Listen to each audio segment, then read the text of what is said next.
Gaurko musika zuzenean telebista saioa grabatzeko Hernanira etorri gara. Erroka taldeko Manes eta Ikerrekin egin dugu hitzordua argitaratu duten diskoa ezagutzeko. Erritmo beroetan dator biko banda, munduko musika lantzen Euskal Herritik. Gaur, gurean, Erroka taldea.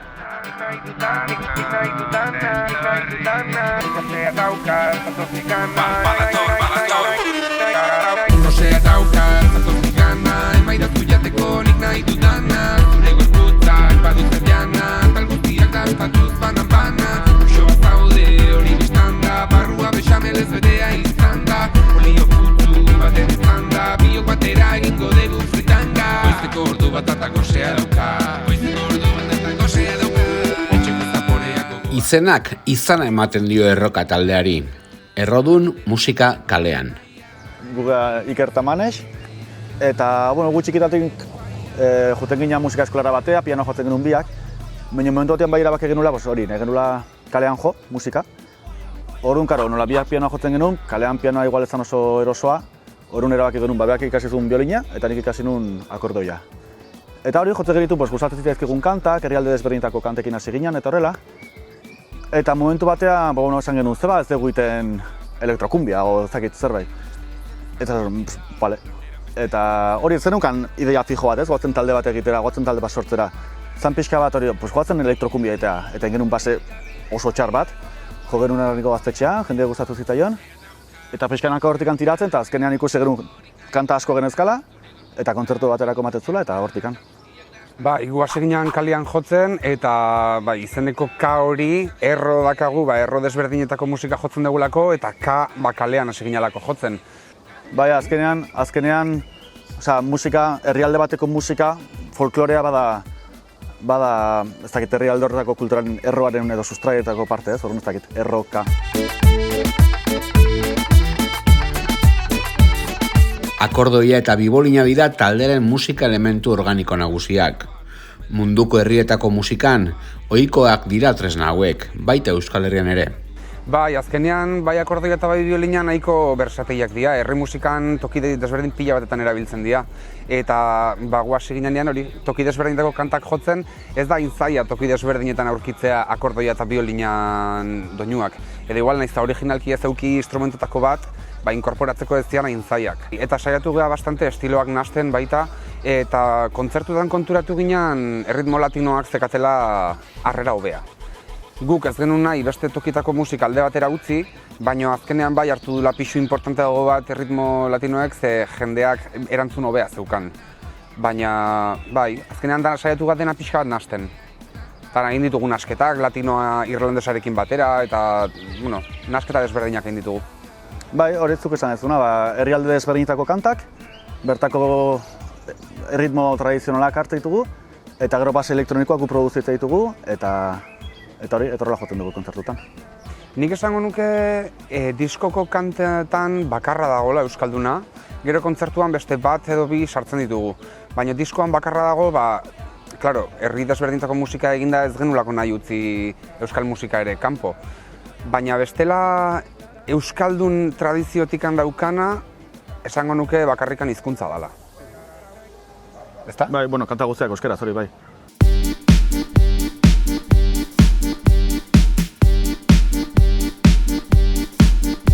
Talde askok muzin egiten diote etiketat jartzeari.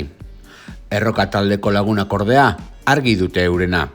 Elektrofolka. Hori, gu kalean hasi ginen jotzen eta hasieran jotzen genuen akordoia eta biolina bakarrik. Beste instrumento batzukin ere ibili geha jolasten, baina hasieran hasi ginen folketikan gehiago eta elektronika sartzen genion momentuan, gu kontuatu ginen ez geneukala bajorik edo ez geneukala perkusiorik eta falta zitzaigun instrumento horiek egin ordez jende gehiago ekarri taldera, erabaki genuen guk produzitzea eta horrek dazkan aukerak dira infinituak, kasi.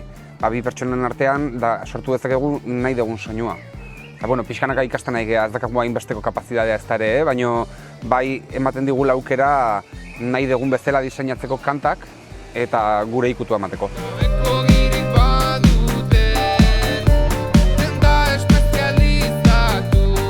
Elektronika da taldearen hirugarren hanka. Izan ere, elektronikaren aukerak ate ugari zabaldu dizkio taldearen musikari. Lehen esan detena, hasieran baseak zidan txapuza bat, oso simpleak, zan kaja bat, kick bat eta baju bat, eta jazta. Eta gero pixkanaka junga ikasten, laguntza eduki dugu ere, eta horren ikuste dituzu gaingo baseak eta horrekoak eta zakate zer ikusirik. Bai. Azkenean aukera pila bat daude hor, eta soinuakin jolasten hasteko, igual instrumento tradizionalagoekin beti dakazu jolasteko aukera baita, baina soinuak beti daude mugatuago. Eta ordenagailuan investigatzen hasiean momentutikan, baina soinuak moldatzeko dakazu kriston espektro handia. Eta aukera pila bat, bai.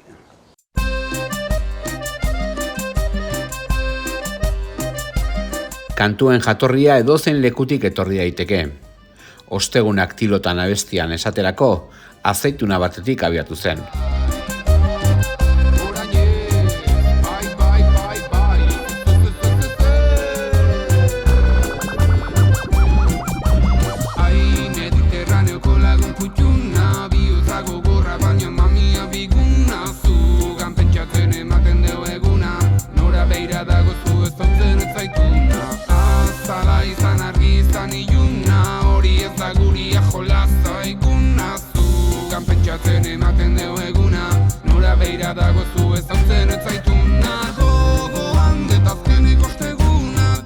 Justo kantonen letra kurioso da, hau izan zen, ginen manestan ibein hor tilotan, Erraniko plaza batean, eta eskatu genuen marineto bat, eta zizkiguten, azeituna bat ordez, jarri zizkiguten bi azeituna. Eta poz-pozik jarri ginen, eta erabaki genuen kanta bat, itea, ostegunak tilotan. Eta eske gaina lenguan ebai lagun batek esatetzen, lagun atzerritar batek, esatetzen, eta zertaz iteiten duzuek, eta esplikatu nion hau, eta benetan gauza hau eta itzeiten duzuela. Bai, eta jode, jendea gustatzen zaio, ez dakit.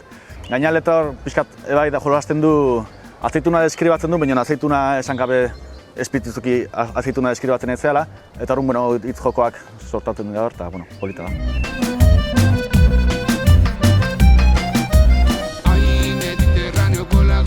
Sorkuntza lana bide ezberdinetatik heltzen da. Izan daiteke lelo edo esaldi zehatz bat, base erritmiko bat edo akordoi segida bat. Bai, kanta guztiak egondu dira aldaketan denbora luzez. Ez da oso, nik uste ez dugula kantarik sortu hilabete, baino ez. Eta gero egiten dugu asko ere, kanta bat sortu, ikusi zarrera dakan publikoan, eta bida, parte ez da gustatu, aldatu. Eta hori, ikusi, ez dakit pixkate bai, ikusi erantzuna, eta lago kanta bat, afaia, zenbat denbora, 3 urte egon da kanta hori aldaketan. Bai. 3 urte aldatzen kanta hori, azkenean definitiboa aurkitu arte. Bai, aurkitu edo, ja behartuta ginen ez, bukatzea kanta hori, baino bai, eta beste batzutan, bai, igual niri okurritu izan zaitea, nahi kanta bat honen inguruan. Igual horrek ze estilo nahi behar eskatuko luke ez, orduan pixkanaka hortik antiraka, ez dakit, ez daukagu metodo finko bat kantak sortzeko. Nik uste kantaren arabera. Horrengo atzen naizela, bakata adibidez bat buruan sortu gura lehenago basea, gero ahotsa, gero instrumentuak, baina gero baseari beste buelta bat. Taldearen garapena handia izan da azken urteetan. Lehen garaiak akustikoagoak izan ziren. Elektronikak bide berriak zabaldu zituen. Eta zentzu horretan, nabarmen egin du aurrera taldeak. Errokoak elektronika sartzea erabakizunean guztiz talde berri bat bilegatu zan bezala, nik uste grabatu genuenetikan ere, oso aurrera paso handia eduki dugula. Zakatzer ikusirik grabatu genuen aurretikan eta orain ikasi dugunagatik. Horren beste ikasi dugu produkzioan eta nasketak egiten eta horren egiten dugun musikan nik uste asko zobea dela eta notatzen dela segituan. Nabaritzen da. Nik uste toentxe bertan musikalki garatzeko, igual herri musikal denbora gehiago goaz lantzen, eta azkeneko urte honetan lortu duguna da produkzio mailan hobekuntza bat. Eta nik uste zertan garatuko baldin genuen igual elektronikan izango zela gehiago, ez? Bai. Saiatu baseak pixkat gehiago lantzen, ja bastante landuta daudela, baina igual gehiago investigatzen elektronikan folkean baino.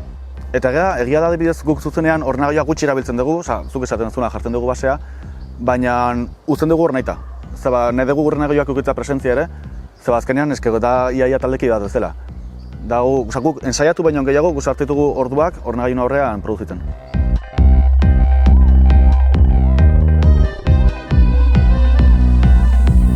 Taldeak sortzen dituen kantuekin batera, kantu tradizionalen melodiak erabili dituzte diskoan. Sustraietara jo dute, moldaera berriak sortzeko. Bai, azkenean, badaude kanta batzuk, adibidez, ritmo balkanikoak, ritmoak baino gehiago melodia balkanikoak, ezin genitula sortu. Guk ezin ditugu, igual, jarriko baldin bagina halko genitun sortu ez, baina ez genien zentzurik ez dara topatzen gu saiatzea horrelako melodia batzuk sortzen. Ja, badaude, existitzen dira, libreak dira edo tradizionalak dira, eta herriarenak dira, igual horiek erabiltzea ere, hori pentsatu genuen. Eta guk sortu ditugunean, igual gehiago sortu ditugu gertuagoko melodiak, ez? Bai, guztiz. Nik uste dut hor asko egiten dula akordeoiak, akordeoia dago disko guztiko kanta guztietan, ez balima da batean ez dagoela presente. Guantxe bertan ez naiz gogoratzen, baina akordeoia dago oso presente eta hotxa ere bai, eta nik uste azkenean horrek bai lotzen dula dana, eta nola produkzioan gu biok ibili gean, sonoridadea ere, naizta aldatzen den kanta batetik bestera, bai lortu dugula koherentzia, bai.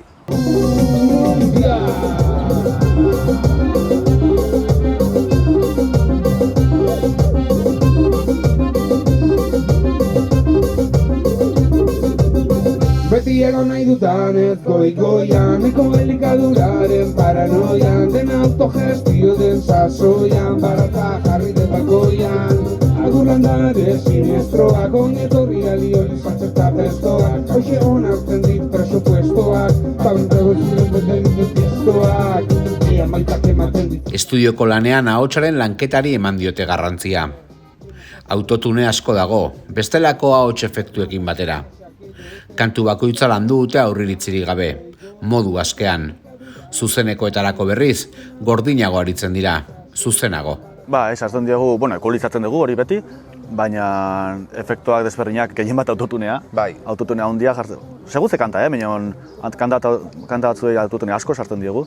Gustatu zaigulako, nola esan Eta igual behar detelako nepizka batzutan. Nik ere bai. Hasieran hasi ginean eta ginean 4-5 pertsonak ginean taldean, horrez genuen erabiltzen inungo aparatorik, eta hor bai kantatzen nula zan bezala. Orain nire kontzertutan autotune gabe kantatzen dut, baina nik ez nintzen jaio abeslaria izateko. Eta kontua da, behar genula baten bat abesten zuna, eta zenun, nik abestuko dut. Ez dut esango abeslari txarra nahi zenik, baina egia da autotuneak dakan estetika oentxe bertan gustatzen dela, oso atsegina da, oso ondo afinatuta dagoen ahots bat entzutea, eta errekurso bezala guretzako zen perfektua. Ez dugu nahi demostratu ze ondo kantatzen dugun. Nahi duguna da, gure buruan dagoen ideia musikal hori aurrera atera. Zuzenekoan eduki ditugu probak baita, egin ditugu batzuk autotunerekin, beste batzuk gabe, eta konturatu ginean edo nintzen gustorago nagola autotune gabe. Badaude gauza batzuk igual buia egitea edo diskoan dagoen ahotsa ez da guztiz berdina kontzertukoan, beste emozio bat dago. Eta konturatu nintzen askoz ere hobeto transmititu dezaketela autotune gabe. Igual jende batek ez zaio gustatzen autotunea edo zuzenekotan beti dago kexaren, ez da hainbeste jendearen kexarengatik, baina bai ikuste dutela horrelako kantak asko lotzen diala, horrelako kantak esan nahi dut latinoak edo erregetoia edo horrelako gauzak asko lotzen diala hoain autotuneari eta kritikatzen diala ez daukatela musikalidaderik. Eta, nik uste dut zuzenekoan autotune gabe egiteak, nahiz eta diskoan autotunea oso presente dagoen, ematen diola beste indar bat edo, bai.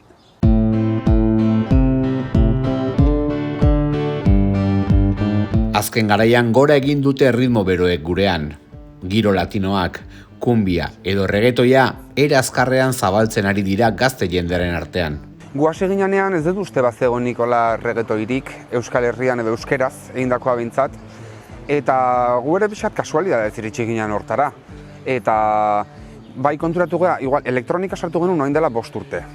Eta 5 urte horietan gu garatzen jongean hortan, ikusi dugu kriston bultzada edo azkundea egon dudala. Orain ja talde desberdin pila bat daude, eta ja erreferente gehiago daude, orain gehiago entzuten da, kompetizio gehiago dakagu, ja ez da hain, baina bai, nabaritzen da pizkunde hori. Egia esan guk hasieratik neko argi genekan, genuen musika dantzagarria. Baina bai, gui gustatzen ego dantzatzea, eta genuen gure kontzertu bai dantzagarria izatea, eta ez duk esatezuna, gain gazten artean akogida handiak ate ritmo hauek, aurrera horrekin. Reggaetoia iritsi zen momentutikan beti izan da atakatua sexista bezala, sexualizatua bezala, eta kanta batzutan egia izan daiteken arren guk oso argi dakagu musika estilo bat ez dagoela diskurtso bat lotuta. Eta guri musika estilo hori edo erritmo konkretu bat, dala bombo bat eta kaja bat, horrek ezin du sexista izan. Eta orduan bai pentsatu genula, guk nahi dugu reggaetoia egin, baino ez dugu nahi sexualizatu. Nahi dugu horri beste buelta bat eman. Eta hortikan hasita hori alaia eta inklusiboa.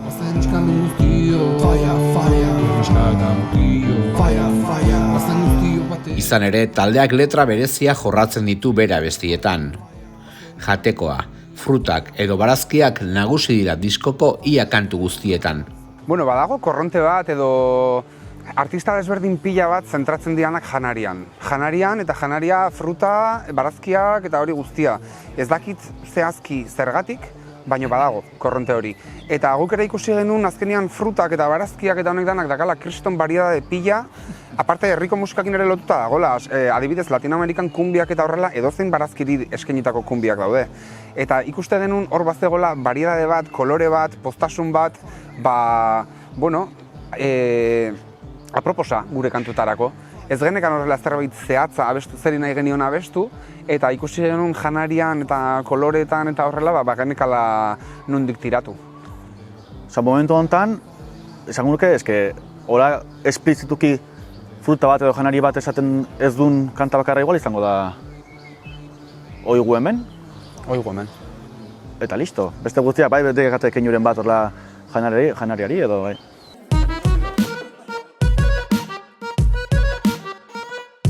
Sidreros Go Home abestian esaterako, Hernanin sagarrotei garaian bizi den giroari buruz ari dira zuzenki.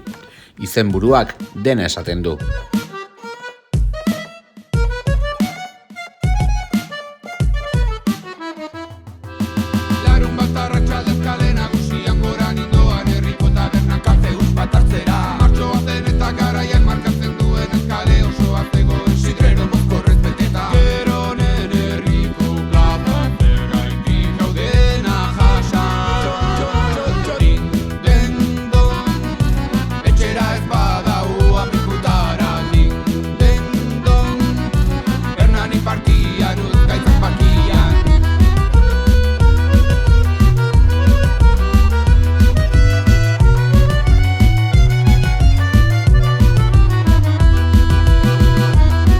Ikusi genuen Hernanin martxoan eta sagardotegi garai osoan orokorrean ezinezkoa dela bertan egotea. Ez baldin bat zaude beraiekin batera, ezin dezu atxaldean kafe bat hartzea atera normal.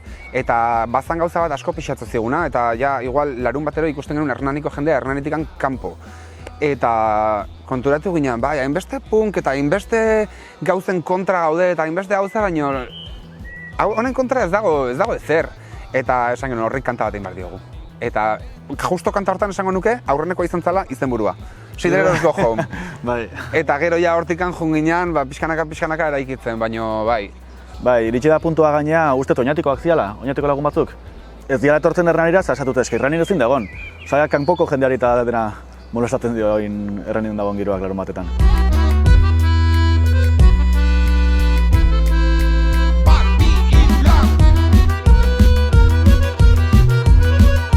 Kaleko giroetatik agertoki handietara egin du salto taldeak azken garaian. Kale kantoiak alde batera utzi gabe, soinu ekipo batekin jotzeak on egiten baitio taldearen soinuari. Egia da hasieran horrela seginala kalean, baino izena gelditu zan hor, eta orain azkeneko temporadan ari gela jotzen txosna handiagoetan. Eta gustatzen zaigu jende asko dagonean, igual erantzuna hobea eta guzti izaten ari da, batez ere soinu ekipoagatik. Ze asko landu ditugu baseak, eta baseak dakaten grabeak edozein soinu ekipokin ez dira ondo transmititzen. Eta jartzen dezunean beste eskala batean, orduan bai jendeak nabaritu dula soinu hortan, gure soinuan dauden kapa desberdin guzti horiek. Eta hori nabaritzen da. Bai. Gainea, udara honetan bereziki dazkagu kriston kontzertuak.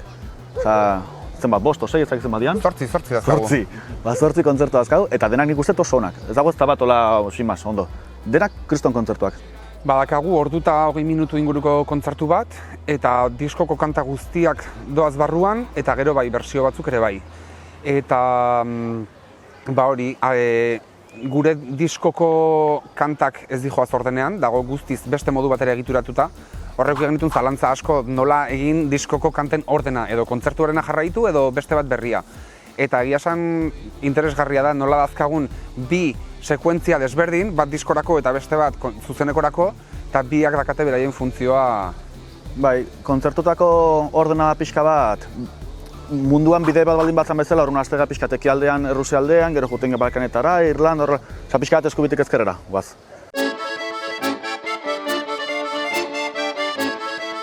Erroka taldea musikarekin jolasteko asmoz jaio zen. Lehen diskonekin ziklo bat itxiko du bandak, eta aurrera begira doinuekin gozatzea dute helburu nagusi. Bai, ikusiko dugu, egia da badazkagula proiektuak orgatu zianak, eta ez genitunak bukatu. Ikusiko dugu, nik uste bai dela disko hau bai izan dela ibilbide baten amaiera, nola bait. Osea, goaz 5 urte kanta hauek lantzen eta kanta hauek garatzen, denak oen daude diskoan plasmatuta, eta horren begia esan ez dakagu oso argi. Argi eta garbi jarraituko dugu musikakin jolasten, baina, ikusiko dugu udara bukatzean, abertze gogoazkagun, eta abertze proiektu berriatatzen dian. Jan, fruta, jan, fruta, jan, jan, fruta, jan, fruta, jan.